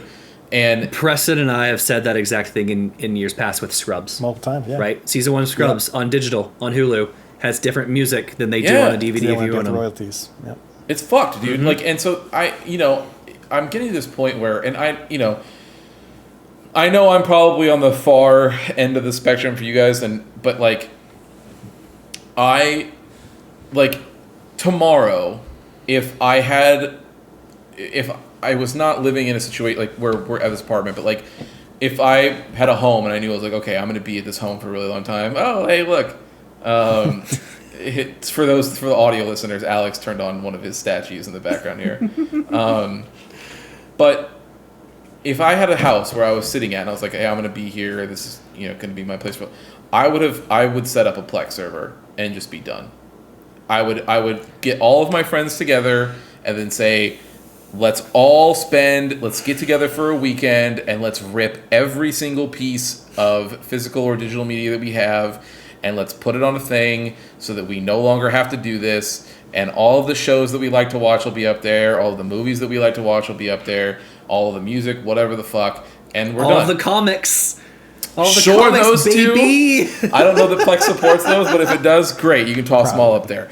But my point is that like that's how like, I mean, fuck, dude. I'm already at the point where outside of like things that you guys go tell me to watch sometimes for, like different shows randomly, Alexa and I are still at the point where and Alex, I know you do this all the fucking time with Allie. We rewatch the same 6 shows anyway, most of the year. Like, we cycle through, and then we sprinkle in new shows that just happen to be good enough to catch our attention. But like, I'll be honest, as somebody who really liked, like, I'm a big fan of the Letterkenny. We're rewatching Scrubs right now. Yeah, but like, I'm a big fan of the Letterkenny and Shoresy thing. But if those two, if I never had access to those 2 shows again, I'd be okay. Yeah, I watched them. Yeah, it's fine. But you know what Allie and I have done, like, because of that, we own, albeit digitally, on Apple, and this, I have the same. Allie asked me what we were recording on, and I told her, and we had the same conversation. And I'm already frustrated about my Apple library because, like, I don't truly own these things, right? But to your point, Christian, we own Parks and Rec, all of The Office, New Girl, Community, and there may be 1 or 2 other shows. Those 6 shows we watch all year, and we just roll through because it's a better experience that I can pull it up and watch it when I want it than do it on Hulu and have to watch commercials. Or have to figure out which streams it's on this year. Yeah. Because I'm not... Yeah, Scrubs so has changed like 3 right? times. So that's like... Because, I'm not going to keep upgrading your plans like you want me to. I'll just stick with commercials. I don't give a shit. But, to Preston, your point, Office used to be on Netflix, and now it's not on Netflix. Now it's on Peacock, and you have to subscribe to Peacock if you want it. So, like, I just bought it, because I'm not going to deal with all this shit. Right? Yeah. And I'm not to your point, Christian, when it comes to media, because I don't own physical media, and I haven't for years, and we've talked about that, right? Yeah. I'm not going to change tomorrow and go buy Which is physical fine. media. That's But not what what I will this do, is, yeah. but what I will do, what I did with PlayStation down there, I'll just quit paying for your service. I haven't paid for PlayStation in over a year, right? I just won't pay for your service, which means, do I not play the next Assassin's Creed beyond what's already installed on one of those 2 consoles? Okay, I don't care. Like, okay. I'm petty. Yeah. Like, I don't care. Unfortunately, and I don't know the fix. Unfortunately, you see this too many times. I was talking to somebody the other day. I saw this with Disney. Disney jacked their prices up. When Allie and I first got married, it was $80 to go to Disney for a person. When we went to Japan, it was $60 per person to go to Disney. If you go out of state right now and don't get the Florida discount, it's $170 per day, per person, per park to go to Disney, right? And they just introduced last year their Genie Pass, so they got rid of all Fast Pass. So now Genie Pass is $30, and you pay for it to buy the Fast Passes. But the thing is, like, Fast Pass isn't free anymore. They don't offer that. The thing is, there was backlash, but the status of the people that could afford it outweighed the backlash, so they still do it, right? Because they're like, oh, people pay for it. They love it. Look how much money we're making. So Yeah. I say all that to say, my frustration in all of this is gross. We can see it. You can't promise it's going to be there. I'm not in control of it. Moved if enough people are going to say, I'm not doing this for it to matter. And at the same time, I don't know where it stops, because, like, people, I spend money on stupid shit. I can't afford all of streaming services. And, like, if the decision is going to come to, like, what 4 streaming services do I want and what fun thing do I want to do this weekend? Like, I have decisions to make because I can't afford 12 subscriptions. So, I will say, I think that as surprisingly, because I usually am very negative when it comes to like company leadership and what they're going to do to the consumer level people and blah blah blah. But I think that for us and people like a little older than us, but for the general game consumers that were around during the 80s and 90s and then early 2000s of this industry, right? I think that you'll never, ever, ever, ever be able to convince them to be able to transition solely over to a subscription-only service, right? I think that they'll have to wait until we are not the majority of people that are playing games. Now, I will say that people like in my Gen Z and below, like my brother's generation, they probably don't give a shit. No, they play free games and they'll put money towards it. They like it, right? So so like that they when they become the majority of people in the purchasing situations, they will. But I'll be honest with you, I think that by that time, between GOG like offer, which they're that. Shout out to them doing the Lord's work of giving you DRM free games that can just you own when you have them. That's I love that. There's also a reason why there's a lot of games that don't make it over to that store for that exact reason, because people don't want you to own your game. But between them and Steam, at least for the time being, up until however long Gabe Newell lives, I think that we'll be safe in that respect. But I will say that whenever that shoe does drop, because eventually it will, I think that at that point I will just be okay with not playing games, like new games, anymore. I will have had such a library and such a thing that has been collected. I already have too much. I'll be okay. And that's kind of my feeling with the Plex server thing, right? It's like I'm sitting here and I'm like, God, dude, I'm already watching the 6 same fucking shows every year, and I already watch the same goddamn movies every year, and then the times that I do go out and see new movies, I immediately will buy a Blu-ray copy because they're like, well, the Blu-ray copy is only going to be available for 3 months, and so I'm like, okay, well, fuck, I got to get it, and I will make sure that I have a little copy of that so that I can be able to preserve it in my own way and do whatever the fuck I need to do, but I don't think that we have to worry about it happening anytime soon, but I do think that it's going to happen. And when it does happen, I think that that'll just be me being clearly the industry and the market have moved on from me, so it's time for me. No longer the target demographic. And that's okay. And I just need to be done. Do I hope that I'm wrong? I hope that I'm wrong. I hope it never happens. I hope that all of these people eat shit and die. But to your point, Alex, it's we've already seen it happen with 2 industries. It's hard for me to believe that the games will be able to weather it for ever. I think that it has a stronger chance of holding out longer than those other 2, because to be fair, the music and film industries were rotten to the core when streaming came in, so it's really easy to push that over, right? Especially Preston and I have been talked about how fucked up the early music industry stuff was before, when he came over to hang out with a buddy of mine too. But it was so fucked up that it's so easy for somebody to come in and be like, hey guys, we're gonna offer a more convenient way for you to listen to music, and you're like, I already hate doing the thing that I'm doing now anyway, and I hate all these record companies trying to gouge me for all this other shit. So sure, and. Here, sorry, but that's what I mean. I was just gonna say the only thing saving us right now is that we truly don't have an infrastructure. A song, the internet is now fast enough to download a song instantly, but even in bad areas, a 2 gig movie, sure, you're gonna have buffer, but with today's internet, you're gonna have 45 seconds of buffer. But Call of Duty's 122 gig, and it's a constant up, and it's a constant up down. That's the key, right? A movie, you pull it down, and buffers, and it plays, and you're good. Cities or states that have data caps to where You have to pay for more space. So these subscriptions, you dabbling, you can't dabble like that. So you'd be better off paying for a game out front. It's like one game. And let alone dabble, you just can't play online all the time because that's a constant back and forth data stream, right? And so that I think is the biggest thing saving us right now is our lack of just infrastructure for the internet to cover all of these areas. Sure. Yeah. I genuinely think that even if the infrastructure does catch up at some point, and let's say that like we have Japan's level of internet connectivity all across the US, right? I genuinely think that there is a lot of people who would go, I'm not paying for that.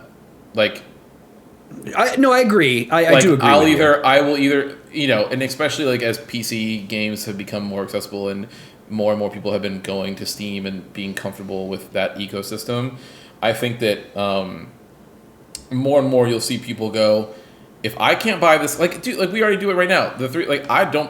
I believe at least three of us. Like, Preston, do you buy anything on the Epic Store ever? No. Yeah, no. Alex, do you? Outside of the free, I know you have 2 free games, but you never go to the Epic Store to buy anything, correct?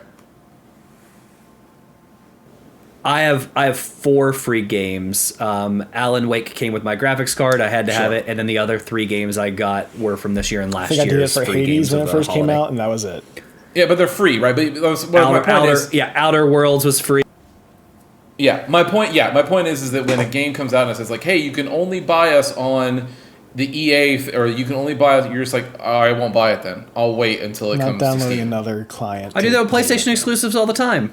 Yeah. Especially now that I have a Steam Deck, I look at half of these PlayStation exclusives and go, yeah, I'll get you when you hit Steam. I'll wait a year or two. And if you don't, then it won't happen. I'm sorry. Like, that's it. But that's my point, is that if we're already there, and that is just all we're saying there, because that's still games that you can purchase, right? Well, all we're saying there is like, hey, you're not on my store of choice, and I am going to simply refuse the inconvenience of creating an account on your system, let alone, so like, now magnified by saying somebody being like, hey, you can only play the next whatever game on our streaming service and you can only stream it, everybody would just go, oh, well, then I'm not doing that. Obviously, some people would because they want to know or they got to play it. But most people would be like, no, I won't do that. Good. Yeah. And I think that, so that's why I think that we'll be, like, while we are still the majority purchasing power, I think that we will be okay. But I think very quickly that shoe will drop and swing the other way. You know, too, like, it would be pretty ballsy to try and do it with our generation, the generation that grew up with piracy, legitimately. Like, we in our generation invented piracy. And then you're going to be condescending to a bunch of people, gamers, capital G, that are sitting in front of their computer that are too good at using them. Like, you know how quickly half those games would be up on a site somewhere for people to play for free? Aye, matey. Just out of spite. Gamer to pirate, just out of real spite. Fucking quick. Yeah, I mean, seriously. So, I don't know.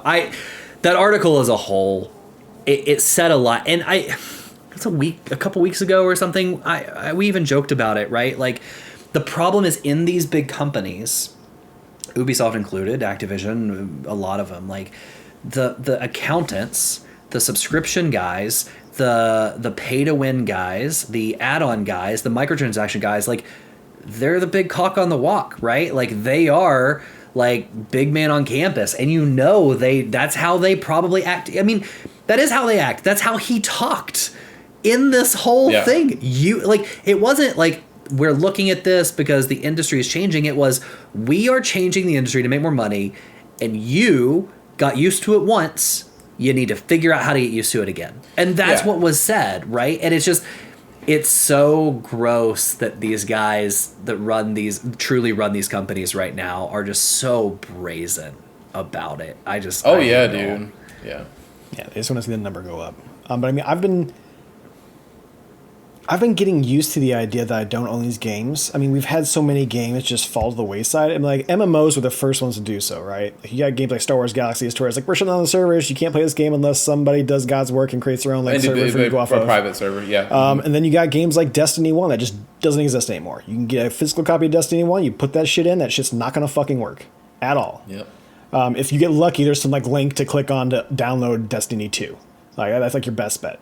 So I've already been kind of getting used. Destiny was the big proponent of that. I'm getting used to the fact that like all these games that I'm buying, like I bought Destiny. I had a physical copy of Destiny. I could not play that game anymore. You would have to find somebody who does the work to go ahead and make it to where there's a server, you can go through, but it's not going to be able to handle a lot of people. Yeah, and to be fair, there is people who, like, I talked about that story, like Resistance, the first Resistance. Yeah. Somebody went out and like figured out a way to sort of reverse engineer the online mode. And there's people, it's a Discord server that I'm in that people get together and they get on and they play, and that's cool as fuck. But they have been very open that It's a lot even of for a work game, for a very few amount of people. yeah. So I mean, I've been getting used to it, but like my mindset is like I'm already getting used to it, so therefore I am trying to buy physical copies of some games. My eye, like the fucking Eye of Sauron, just looking down at 8-bit dough, just waiting for fucking someone to make a physical copy of Hi-Fi Rush. I'm like, I need to have that. I need to put that away somewhere, because one of these days, 20, 30 years later, I'm gonna be like, I can play some Hi-Fi Rush, but there could be a chance that game will probably exist because it's gotten such accolades. But I mean, it could have easily gone on the wayside and been a smaller game, and you might not ever hear that again. But it could exist just as a subscription service, right? Like that's the thing. But that's if a game that moves did not way, have a physical release. Period. So if that data is gone, there's no way of getting that back. Outside of someone had it on the computer, someone was able to rip all the pieces of it, just kind of get it going. But again, a lot of work for something. I have a solution. My solution is that we as a podcast start a petition that we get to go viral to Yoshi P and Sony and Square that says, not Sony, Square, that says, please go through with the rumor of putting all of the Final Fantasy games into Final Fantasy 14 so I can only pay for your one subscription forever. And we can plead to them and say, hey, this is the state of gaming. This are the state of companies. These are the things they want to do. And we as the gamers are not here for it. So please give me all the content. It's going to be Square Plus Premium. And they're going to be like, you get all the Final Fantasies and the Tomb Raiders and this. And it's like, you're not going to get it out of the client for Final Fantasy 14, but it's going to be like, here's our new storefront, and it's going to make you want to vomit. You're not going to want to touch it. No, I want it. The rumor is that it can be put in 14. You could play it on a game console in your upcoming house. That's all I want. I'll never play another game ever again. One of these days, screw these other companies. We're all going to cry sad tears. Yoshi P's going to die. It's going to be a sad day. Yeah, when he's dead, that game's gone. Yeah, I mean, to be fair, he's the only thing that I think is keeping the fact that you can still log in and play Final Fantasy 11 today. Well, there's some money coming in at the moment, but yeah, later on, it's not going to be the money at that for 11, there's no. I mean, there's the people 11, that they're. But he is one of the main proponents of keeping that alive. Saying like, hey, let if there's people who want to play it, let people play it. Like, and I agree, because it's called 11. Like, you're going to say you're going to have all these Final Fantasies, you're just going to have one. Just like, you can't play 11 anymore. Like, no, I can play 1 through 10. I can play 12 through fucking 18 or wherever we're at now, 16, and you're fine.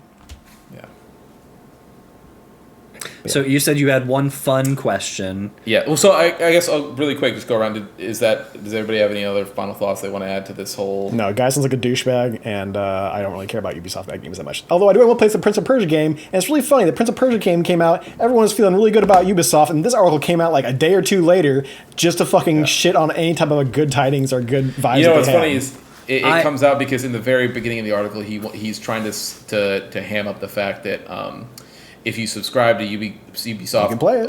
Plus Premium, plus Premium, plus 1, plus Premium, you can play. You could have played it a week early, and so they really wanted people to know that. Yeah. I would love to play that game, but I don't care enough. Like, luckily, and here's what I'll say: the luckiest part of this is coming from a company that you guys don't really care about already, and I've been souring on over time. In general, they have little to no sway in the industry. Like, so that's and that's the only good thing. And it comes from a company that you go, if you were gonna throw a dart at any of these companies that you thought would be the first to come out and just say this stuff, I would go, it's the one that bought into NFTs day one. Of course. Yeah. That being said, they are not the only ones having this conversation. Sure, of course not. No, of course not. Everybody in the industry is, but the first ones to say quiet part out loud, you go, that tracks. Yeah. That tracks. Yeah. So my fun question that I wanted to bring to the table is just a little bit of a, little mind puzzle that we can toss around. So obviously, piracy is stealing something that you do not own, right? And that's what that is. But if nobody owns something, is it piracy?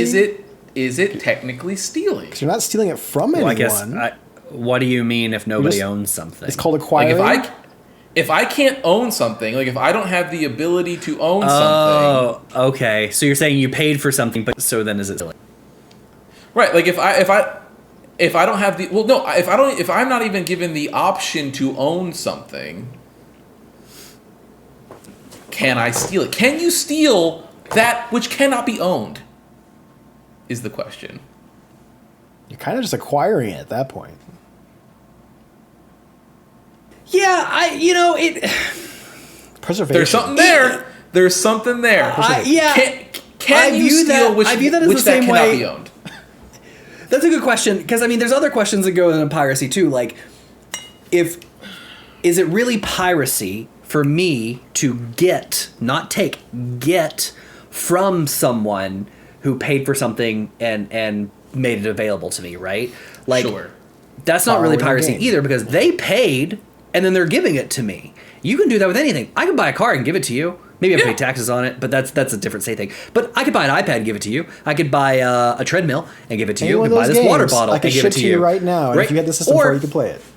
Yeah. Or if I don't give it to you, I can let you borrow it. I can let you drink out of it. You can take a drink. I can take a drink. So, even in that sense, is acquiring preserved media from other people really you doing something wrong because they actually just made it available for me? Maybe they did something wrong, but that's a different moral question. If I get a dinner from somebody that committed murder, I'm not a murderer. They gave me dinner. True. Right? So here's the thing. I don't think it is possible to steal something that you cannot own. If there is no ownership, if I'm not allowed to own something, then I think that it is impossible. If I'm not given the ability to procure it a proper way that you would prefer, how am I supposed to get that then? Well, there's no other way of me getting this thing other than taking my own means, but getting my own hands dirty. Seizing the means of production and getting the product.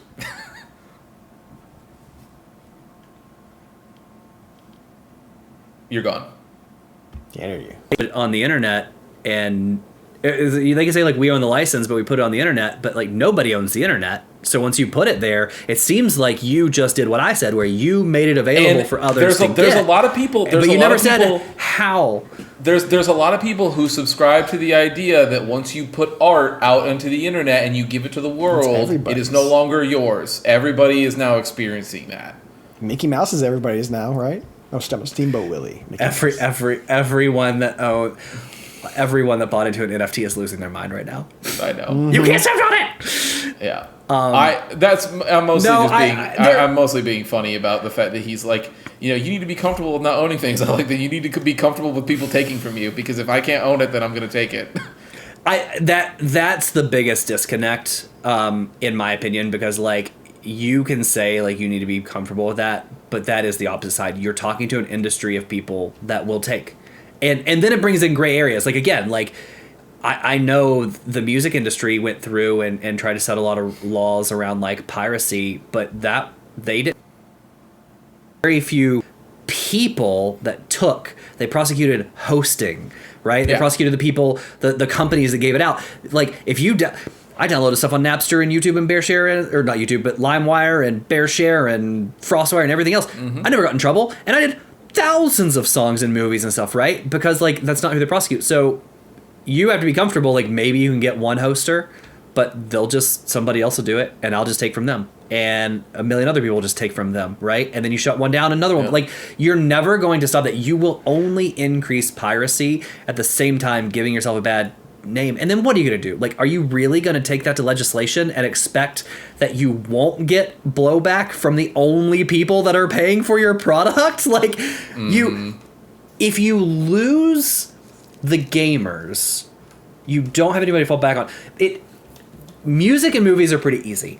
Maybe you piss off parents, there's kids. Maybe you piss off kids, there's parents. Maybe you piss off a husband, there's a wife. Like, music is a part of everybody's life all the time. There's radio stations, there's whatever. But so are movies and TV. Like, games are not a part of everybody's lives.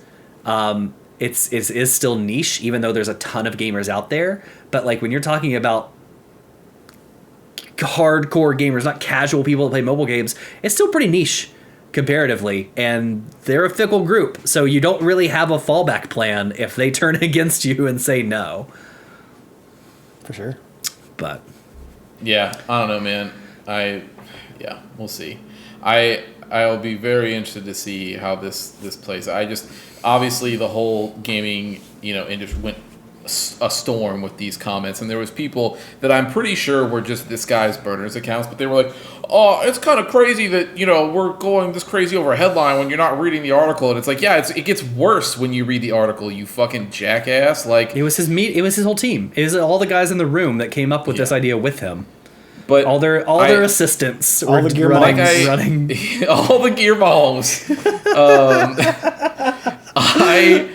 I think that personally for me, I'm going to end this topic, unless you guys have anything else to say. No. I'm going to end this topic the same way I started it, which is I think that there are plenty of cases in which executives and CEOs just need to know when to shut the fuck up. Mm-hmm. You don't have to talk. You're a numbers person. Like, stick to the numbers. Don't need to talk. I feel like this could be a semi-reoccurring, like, we don't cover the news that often, but I feel like this could be a segment that probably pops up a couple times a year. Oh yeah, I bet you this is not even going to be the last. I guarantee you we'll have another topic that happens more this will become year. a thing. Yeah. Yeah. Yeah. CEOs that just need to shut the fuck up. So, All right, everybody. I'm gonna make a request as we leave here today. Since we haven't been doing. We did do a book club, but our book clubs are not as on a regular cadence because of injuries and outstanding circumstances to Decisions 1/3 of this made. podcast. Yeah. I would like to request eventually we might bring back a game or two, one of the classic Preston games that we had. Whether it's yes. My trivia or fun games. Yeah. Yeah. I'll start bringing brainstorming. Not that you have to do it like next I'll bring week, back but some just old ones. Yeah.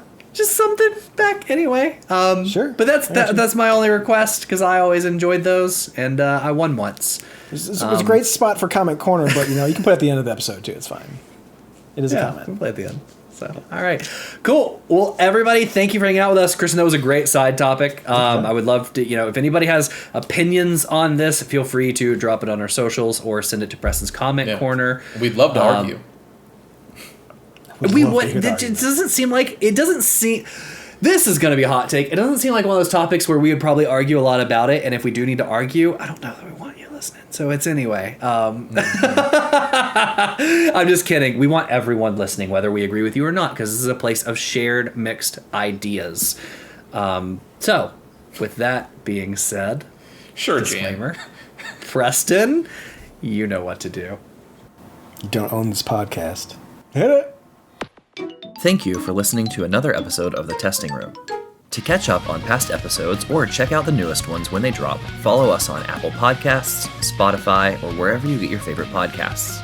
If watching is more your thing, check out youtube.com/The Testing Room or Twitch TV/TestingRoomPod. To leave comments and ask questions, follow us on Instagram @TestingRoomPod and email us at testingroompod@gmail.com. See you next time.